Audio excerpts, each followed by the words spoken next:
estamos começando mais um Entre Aspas e hoje nós vamos falar do problema da dengue em Ribeirão Preto e na nossa região. Nossas convidadas, Lúcia Taveira, que é coordenadora do programa da Divisão de Vigilância Ambiental em Saúde. Lúcia, muito obrigada pela sua presença aqui no Entre Aspas. Eu que agradeço. E a professora Rose Furlan Daniel, que é médica e professora aqui do nosso curso de Medicina da Universidade de Ribeirão Preto. Muito obrigada pelo convite, é um prazer poder estar aqui com vocês. Mais uma vez, né, a gente estava conversando antes do programa, a gente tem que vir a público e conscientizar a população, porque mais uma vez, problemas de dengue, todas as vezes nessa época do ano, eu queria que vocês me fizessem esse panorama. Porque sempre, né, porque nós não conseguimos erradicar essa doença aqui na nossa região. Lúcia. Olha, faz mais de 20 anos que a gente fala a mesma coisa. As medidas de controle não mudam. Os hábitos do mosquito são sempre os mesmos. O Aedes aegypti, que é o maior responsável pela transmissão da dengue, da zika, da chikungunya e da febre amarela também, ele tem hábito urbano e ele é domiciliar. É dentro da nossa casa, no nosso local de trabalho, que nós contraímos a doença. Por quê? O Aedes aegypti ele tem preferência por criadouros artificiais. É a caixa d'água, é o prato do vaso, o ralo da nossa casa, aquela água do sifão. São os lugares favoráveis para ele. Eles são os principais focos de mosquito que estão dentro da nossa casa. E a gente vai estar abordando todos eles, né, com muita clareza, para que a população participe desse controle. Não precisa esperar só o agente de controle de vetores. As pessoas precisam familiarizar com essas ações de controle, para a gente evitar. Agora, não é mais só a dengue. Chegou também a zika, chegou a chikungunya e a febre amarela está de volta. Então, nós precisamos, que é o mesmo mais mosquito, do que aliás, nunca, né? Enfatizando que e é o mais mesmo do que nunca, a gente precisa se inteirar melhor desse assunto para participar do controle. E você falou uma coisa importante, né, Lúcia? Eu queria repercutir também aqui com a doutora Rose. Você disse que está falando há mais de 20 anos. E a gente, como imprensa também, há muito tempo, desde que eu trabalho na imprensa aqui em Ribeirão Preto, a gente vai a público, a gente faz matérias, a gente vai nas casas, a gente fala da conscientização e parece que, assim, todas as vezes nessa época do ano a gente tem que voltar e falar, gente, o número de casos é crescente, a água, agora com as chuvas, isso pode ainda mais piorar, né? Exatamente. E as pessoas acho que têm que criar a responsabilidade em cima dos seus atos, porque nós somos os responsáveis pela disseminação da dengue na cidade.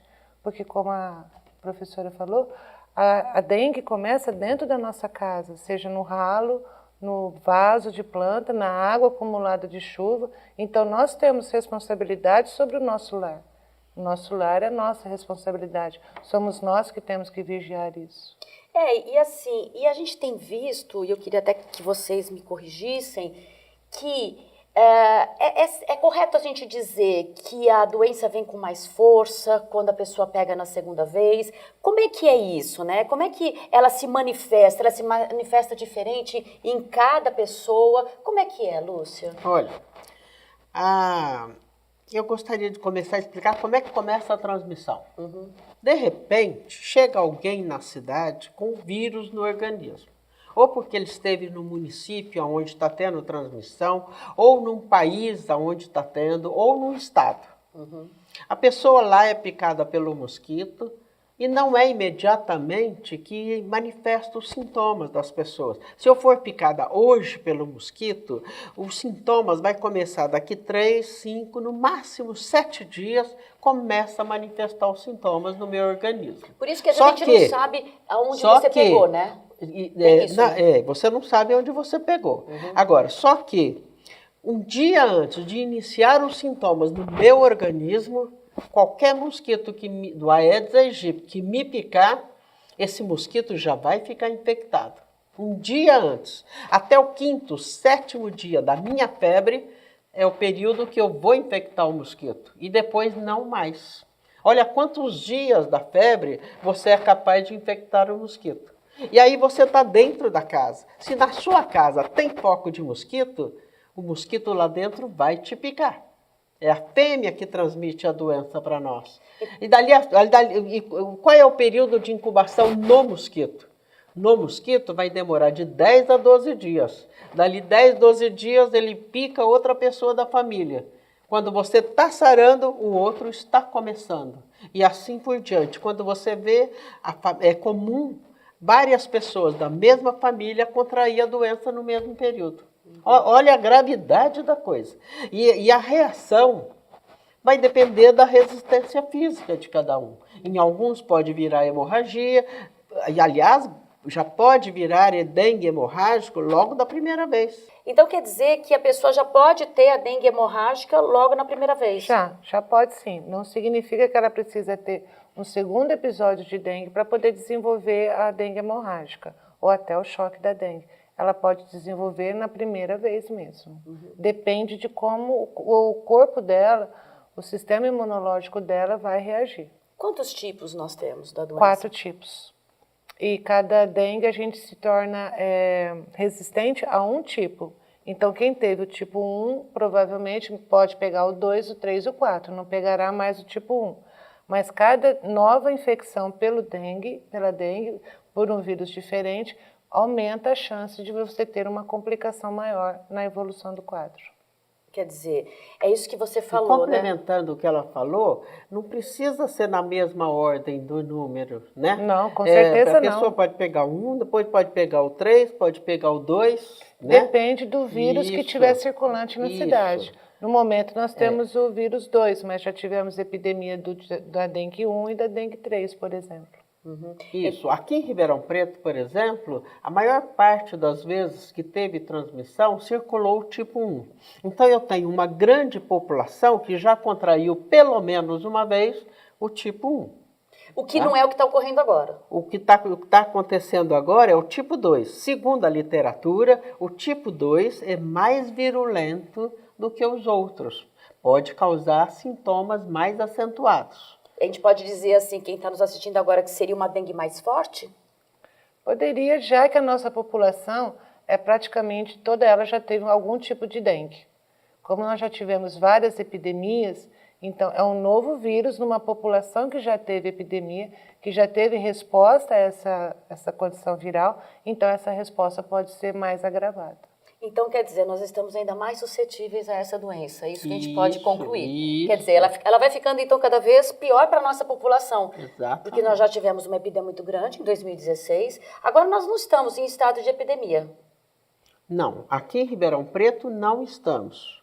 Porque nós estamos com 388 casos confirmados. Mas há 10 dias atrás nós tínhamos 170. 179. Agora, em 15 dias, já passou para 388. Então, isso é preocupante. Significa que o vírus está circulando.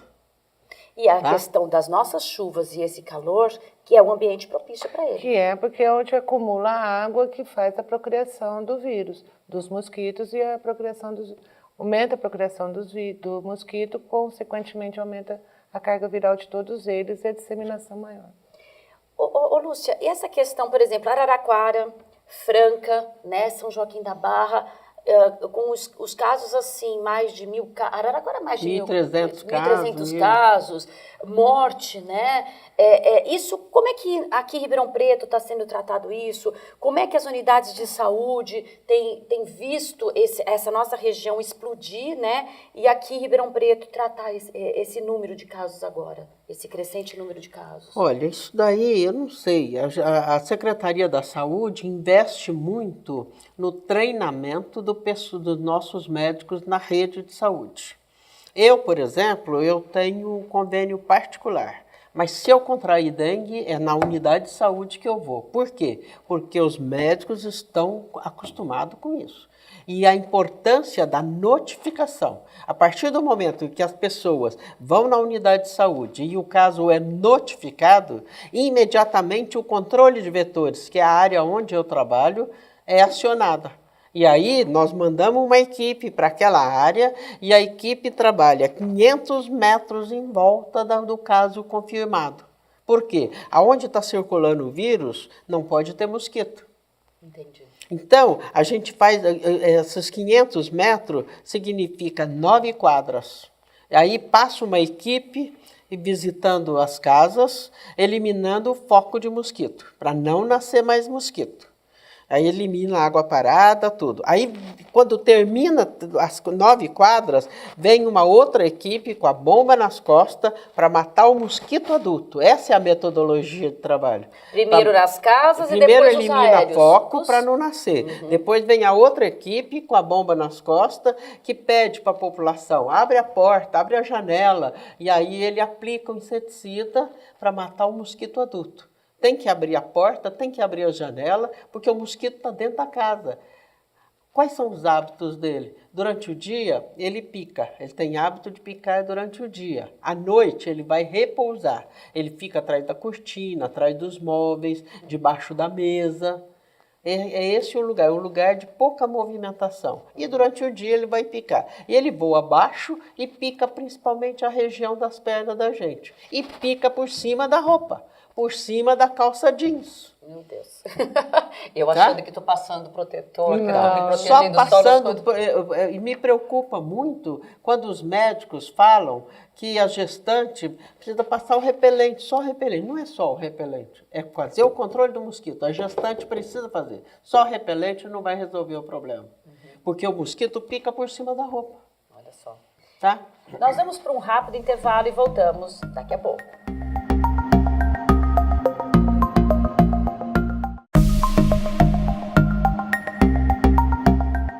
Voltamos com Entre Aspas e hoje nós estamos falando sobre o problema da dengue em Ribeirão Preto e na nossa região. Lúcia, no final do primeiro bloco você falou da questão dos repelentes, né? E levantou uma questão, e a que a gente levantou aqui na hora do intervalo, a questão das grávidas, né? E que não basta apenas só passar repelente, que precisa ter também toda essa proteção, esse cuidado para não manter o criadouro, né? Porque o repelente, assim, você passa, resolve o seu problema, mas não resolve o problema coletivo. E aí eu queria levantar uma outra questão, professora, a gente está falando da dengue, mas hoje o mosquito da dengue, ele traz outras doenças, e a gente já viu isso em 2016, com a questão da zika E com a chikungunya, né? Exatamente. É um problema sério isso. Porque assim, as outras patologias, as outras vírus, doenças virais, como a zika, por exemplo, ela tem uma série de complicações, principalmente em gestantes, como nós vimos naquela época de 2016, que nasceram aquelas crianças com microcéfalo, microcefalias, que geram problema para o resto da vida familiar, da criança e da comunidade como um todo.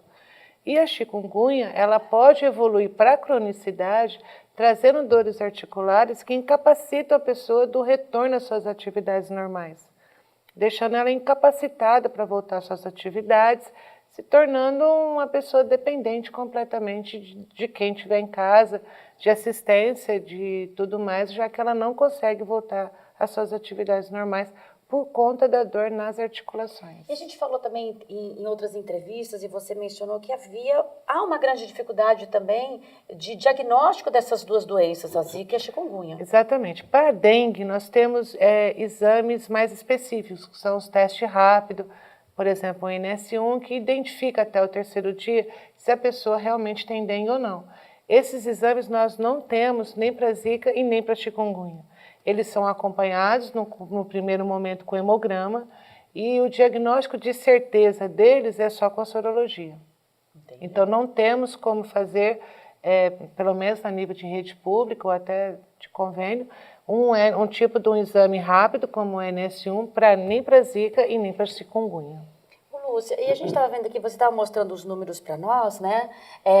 Nós tivemos casos que foi de epidemia em 2016 elevadíssimos, né?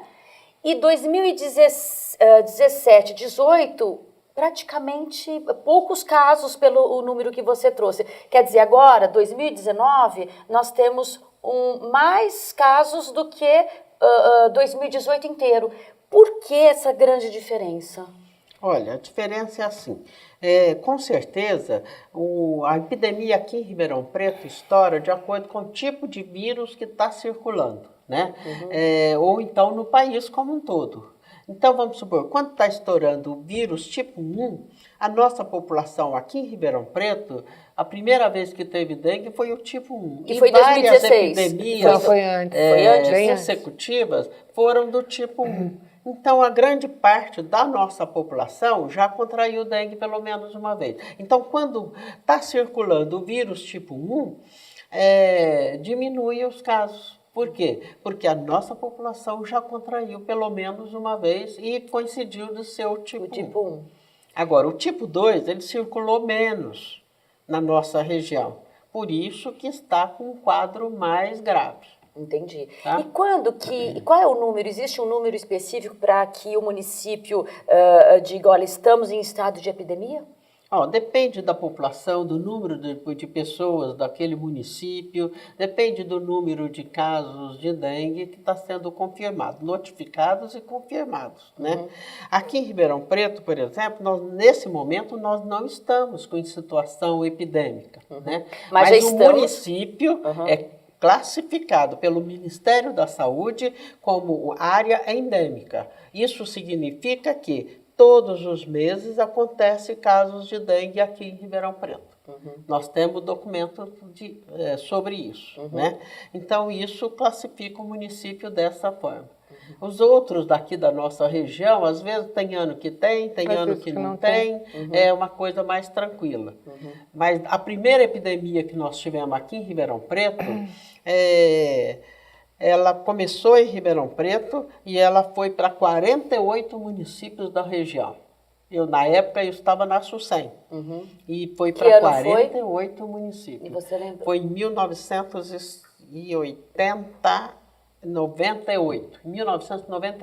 Entendi. Foi a primeira epidemia que teve. Então, desde ali, a gente está falando no mesmo assunto e as pessoas não se conscientizam da necessidade de devemos vigiar o nosso lar. Ô, Rose, tem como uma pessoa saber, olha, que ela tem algum sintoma diferente? Por exemplo, a gente fala que é febre, dores no corpo, isso pode caracterizar uma gripe, né? E que ela possa detectar, não estou com gripe, estou com dengue. Qual seria algum sintoma chave da dengue? A dor no corpo seria uma coisa, a característica de apresentar uma febre alta, 39, 40 graus, 38, não é febre baixa, é febre alta mesmo. Mas como todas essas viroses, elas apresentam o mesmo quadro inicial, daí a importância de se procurar um atendimento médico para que seja feito os exames necessários, como o hemograma, por exemplo, e a gente comece a avaliar os pacientes. Pode ser só uma gripe? Pode, mas pode ser uma dengue, pode ser uma zika e pode ser uma chikungunya. Nessa situação é melhor procurar o profissional de saúde para que a gente possa examinar o paciente como um todo e poder saber realmente qual é a perspectiva do que ele tem. A automedicação, nesse caso, corre algum risco, por exemplo? Corre, porque se, por exemplo, ele tiver dengue, dependendo de qual medicamento ele tomar, ele pode ter algum tipo de sangramento. Por exemplo? Sangramento nasal, sangramento gengival. Isso pode piorar a contagem de plaqueta deles. Mas qual seria o medicamento, então, que a pessoa, se ela tiver uma febre... Porque você sabe, a gente sabe, né? A automedicação brasileira é assim, né? Tô com uma febre, vai lá e pega um antitérmico, né? Na questão, a dipirona, por exemplo, ele pode tomar dipirona? Pode, seria dipirona ou paracetamol, tá? Mas é melhor procurar tomar uma vez, tudo bem. Agora, se a febre se mantiver, procurar assistência para poder ser atendido e ser avaliado o paciente como um todo. E também a notificação, né? Isso que você colocou muito bem, né, Rose? A questão, assim, não que você tenha um plano de saúde, né? Mas os médicos que eu entendo do posto, eles estão mais bem amparados para fazer esse diagnóstico? A gente tem como o movimento maior é na rede pública, o nosso volume de atendimento é muito maior do que na rede privada. Então, digamos que nós temos um treinamento em prática muito maior do que na rede privada. Para nós que atendemos nesses locais que são referência para atendimento de dengue, zika, chikungunya ou qualquer epidemia que tenha na cidade. E você disse que é importante, né, Lúcia? Tá, mas antes eu queria falar o seguinte, às vezes a situação de dengue ela se agrava porque a pessoa toma um medicamento errado, por conta própria. Não é para tomar nenhum medicamento que contenha acetilsalicílico, o melhoral, a cibalena, a novalgina, aspirina. Tudo isso contém acetil salicílico. Isso vai fazer com que o seu sangue fica mais coisa. E o vírus da dengue também dilata os vasos. E aí é quando provoca a hemorragia. Porque a aspirina é dilatadora, né? Às vezes a pessoa evolui para a forma grave porque ela fez uso de medicamento errado. Tá? Então, não é para tomar medicamento à base de acetil salicílico. Você entendeu? Porque pode agravar mais ainda o problema. Quer dizer, é isso que você falou, né, Rose? É importante que a pessoa, seja em qualquer situação, se tem uma febre, é uma infecção, é algum problema, né? E essa questão da automedicação, ela é muito perigosa, você pode mascarar, né? O processo todo e também o diagnóstico desse paciente, né? Exatamente. Num primeiro momento, tudo bem, acho que você pode até, seria uma coisa que todos nós já fizemos, um quadro de febre, tomar um antitérmico em casa.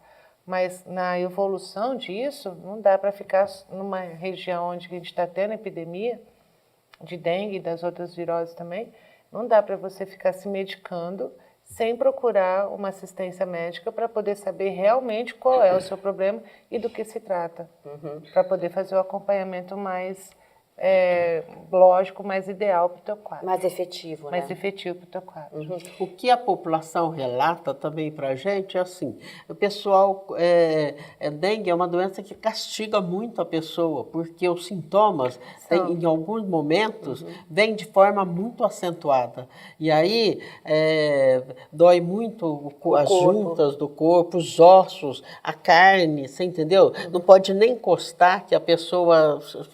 A água, vai tomar banho, a água cai aqui, dói, você entendeu?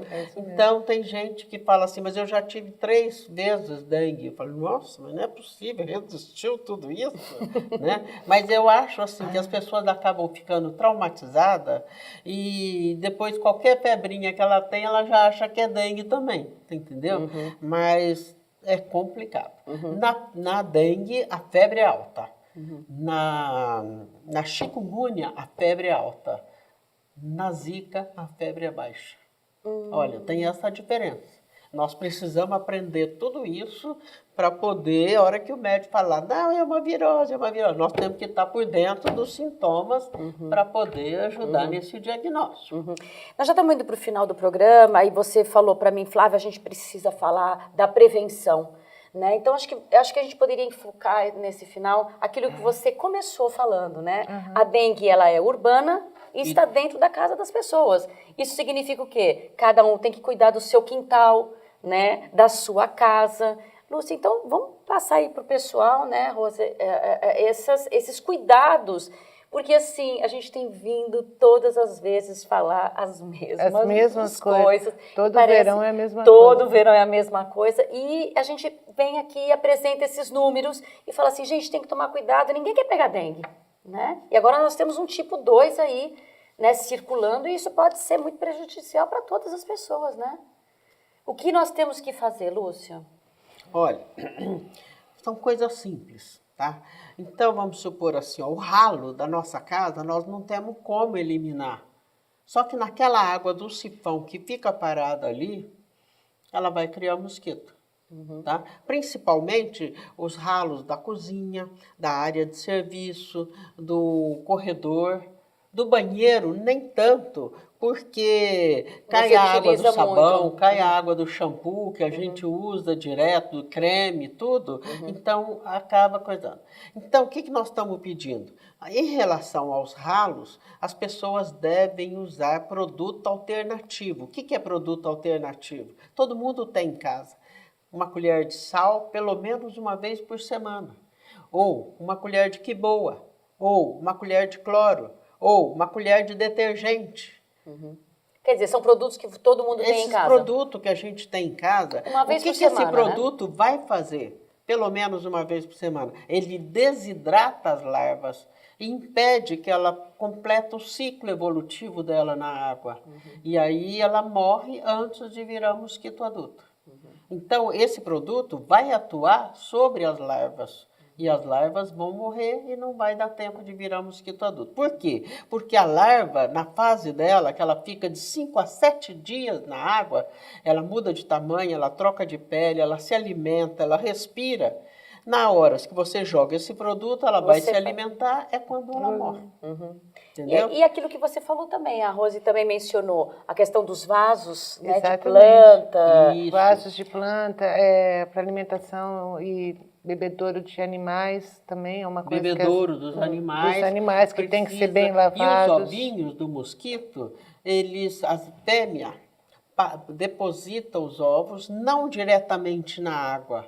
Ela deposita na parede do recipiente, na parede do vaso, do prato, acima da superfície da água. Quando a dona da casa põe mais água no vaso, a água sobe, bate nos ovinhos. E os ovinhos eclodem. Dentro de cada ovinho vai sair uma larvinha. Entendi. Então a dona de casa fala assim, ai, mas eu coloquei essa água agora. Mas como é que tem larva ali? O ciclo do mosquito na água demora de 10 a 12 dias. Entendi. Cada 10, 12 dias tem um monte de mosquito nascendo do prato do vaso. Então, na verdade, não é a água, ele coloca Quais no são as recipiente. medidas que a dona da casa precisa ter em relação ao prato? Pelo menos uma vez por semana, passar uma bucha em volta para descolar os ovos, que fica fortemente aderido na Ou parede. tem a questão da areia também, não tem, Lúcia? Você Não, a resolve- areia eu não recomendo mais. Ah, Por quê? Porque a pessoa enche de areia. Aí com a água, a areia vai decantando. E de repente forma uma camada de areia e uma camada de água. Vai nascer mosquito. Entendi. Você entendeu? Entendi. Então, qual que é a solução? Não deixar a água parada. Ou colocar um prato que fica justaposto, juntinho, para não ficar água acumulada. Ou fura o prato, vira o prato de boca para baixo, mas não me deixa água parada no prato. Eu acho que isso E são isso é medidas... responsabilidade das donas de casa. É. Sabe, você não quer que os filhos tenham dengue, que a família tenha dengue, até porque a população de risco é a criança e pessoas idosas. Então, vamos evitar que as pessoas contraiam. E lembrando também, né, quem está nos assistindo, a questão dos lixos que são jogados nos terrenos baldios, Exatamente. né, Isso, do na acúmulo rua. na rua ou no quintal, aquela coisa assim, jogar, tem uma pessoa que deixa sofá no fundo da Pneus. casa, pneus no fundo de casa. Então, assim, tomar esses cuidados, né, Lúcia? Porque, assim, hoje não é você, mas é o seu vizinho, amanhã pode ser você, né? A gente já está com os Exatamente. números bem elevados para que a gente não chegue a uma epidemia, não é mesmo? Por exemplo, no lugar, na área, está tendo transmissão de dengue, a prefeitura precisa vir limpar, inclusive, as bocas de lobo. Por quê? Chove, o entulho que está lá dentro, porque as pessoas acabam de beber uma coisa na latinha, joga, na garrafa, joga, o papel, joga. Tudo isso, quando chove, vai para a boca de lobo. E a água fica parada, acumula água. Então, o mosquito está criando dentro da rede pluvial. Isso, então, assim, Entendeu? quer Então, dizer, nós isso precisamos mudar a educação. mudar o comportamento. O nosso- Precisa é a mudar educação o da nossa Essa é a população. educação da população. É verdade, né? Ô, Rose, eu queria agradecer Eu que a sua agradeço a participação. oportunidade. Lúcia, muito obrigada por você ter Isso, vindo a aqui gente esclarecer. volta sempre que precisar. E nós estamos aqui abertos também para quando você precisar e a gente volta a falar novamente para que a gente não fique Isso. mais 20 anos falando da mesma coisa, Exatamente. né, Não, Lúcia? a gente- Exatamente. Tomara que daqui a 20 anos Quem sabe gente no não próximo precise verão voltar, já né? mude um pouco. já mude, é A gente verdade. consegue educar a nossa população, até porque ninguém quer ficar doente. Exatamente, né? E são hábitos não, simples, e eu né? quero deixar bem claro também, o controle mecânico está nas nossas mãos, depende da nossa ação. Tá? Ele é o mais barato, ele é o mais eficaz do que qualquer produto químico. Fica todo mundo achando que o produto químico... Aí o pessoal, inclusive, me pergunta, mas cadê aquela caminhonetinha que joga veneno? Cadê? Não adianta. Não adianta, a janela tem que estar aberta. A hora que a caminhonetinha passa, não pode estar o sol, porque decanta o inseticida, não vai resolver o problema. É o controle mecânico, é jogar a água que você encontrou na terra, no cimento. É a lição de casa. É a lição de casa casa que vai resolver o problema. Esse é o mais racional que nós temos que fazer. Tá? Muito obrigada, Lúcia. Obrigado a você. O Entre Aspas fica por aqui. Até a próxima semana.